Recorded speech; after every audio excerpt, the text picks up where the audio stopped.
ഞാൻ പറയല്ല, മുജാഹിദ് നേതാവ് സക്കരിയ സലാഹി പറയുന്നത് ഞാൻ കേൾപ്പിച്ചു തരാം. ഇതിലും വലിയ ശിർക്കുണ്ടോ? റസൂലുള്ളാഹിനെ വിളിച്ച് ആയിരക്കണക്കിന് ആളുകൾ ഒരുമിച്ച് കൂട്ടിയിട്ട് റസൂലുള്ളാഹിനെ വിളിച്ച് ഇങ്ങനെ പ്രാർത്ഥിക്കുക, സഹായം ചോദിക്കുക, ഇതിലും വലിയ ശിർക്കുണ്ടോ? കേട്ടോളൂ സക്കരിയ സലാഹി പറയുന്നത്. റസൂലുള്ളാഹിനെ വിളിച്ച് പരസ്യമായി പ്രാർത്ഥിച്ച് ആയിരക്കണക്കിന് ആളുകളെ കൊണ്ടായും പറയിക്കുന്ന കടുത്ത ശിർക്ക്, തൊട്ട് കാണിക്കാവുന്ന ശിർക്ക്. നിങ്ങളാണോ ഞങ്ങൾ നവീകരണം പറഞ്ഞ് ആക്ഷേപിക്കുന്നത്? ഖുബൂരികളെ, ഇതിലും വലിയ ശിർക്കുണ്ടോ ലോകത്ത്? ലോകത്ത് ഇതിലും വലിയ ശിർക്കുണ്ടോ എന്നാ ചോദിക്കുന്നത്. എന്താ ശിർക്ക്? റസൂലുള്ളാഹിനെ വിളിച്ച് സഹായം ചോദിക്കുന്നു. നമ്മൾ മങ്കൂസ് മൗലിദ് നിങ്ങൾക്കറിയില്ലേ? ആ റസൂലുള്ളാഹിനെ വിളിക്കുന്ന ഒരു വരിയുണ്ട്, യാ സയ്യിദ സാദാതി ജിതുക ഖാസിദാ അർജൂ ഹിമാക ഫലാ തുഖയ്യിബ് മഖ്സദി ഖദ് ഹല്ല ബി മാ ഖദ് അലിംത മിനൽ അദാ വൽളുൽമി വൽളുൽഫി ശദീദി ഫഅസ്ഇദി. റസൂലുള്ളാഹിനെ വിളിച്ച് സഹായം ചോദിക്കുന്ന വരിയുണ്ട്. ആ വരി മങ്കൂസ് മൗലിദിലുണ്ടായ കാരണത്തിനാൽ മങ്കൂസ് മൗലിദ് ശിർക്കാണെന്നും അത് കുഫറാണെന്നും അത് നരകത്തിലേക്ക് പോകുന്ന നൂലാമാലയാണെന്നും മുജാഹിദ് പറയുന്നു. നോക്കൂ നിങ്ങൾ, മുജാഹിദിന്റെ ഒരു മൗലവി ഈ വരി എടുത്തുകൊണ്ട് തന്നെ ശിർക്കാക്കി പ്രഖ്യാപിക്കുന്നത്. ഹനീഫ കായക്കൊടി പറയുന്നത് കേട്ടോളൂ. എന്തിനേറെ സർവലോക രക്ഷിതാവിന്റെ സന്ദേശം ഈ സമൂഹത്തിന് പഠിപ്പിക്കുവാൻ വേണ്ടി അല്ലാഹു സുബ്ഹാനഹു വ തആല നിയോഗിച്ച മുഹമ്മദ് മുസ്തഫ സല്ലല്ലാഹു അലൈഹി വസല്ലം ലാ ഇലാഹ ഇല്ലല്ലാഹ് എന്ന ആദർശം പഠിപ്പിക്കുവാൻ വേണ്ടി, ഈ ഒരു സന്ദേശം ആളുകളിൽ എത്തിക്കുവാൻ വേണ്ടി കഠിനാധ്വാനം നടത്തിയ, പ്രയാസങ്ങളിലൂടെയും പീഡനങ്ങളിലൂടെയും കടന്നുപോയ നബി സല്ലല്ലാഹു അലൈഹി വസല്ലം, ആ നബി സല്ലല്ലാഹു അലൈഹി വസല്ലമയോട് പോലും പ്രാർത്ഥിച്ചുകൊണ്ടിരിക്കുന്ന ആളുകൾ, യാ സയ്യിദ സാദാതി ജിതുക ഖാസിദാ അർജൂ ഹിമാക ഫലാ തുഖയ്യിബ് മഖ്സദി.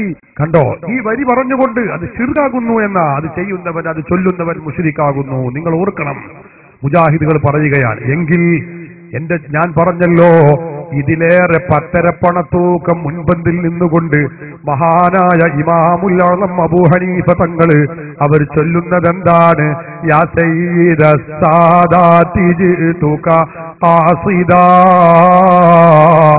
അർജൂ റിളാക വ അഹ്തമി ബിഹിമാക.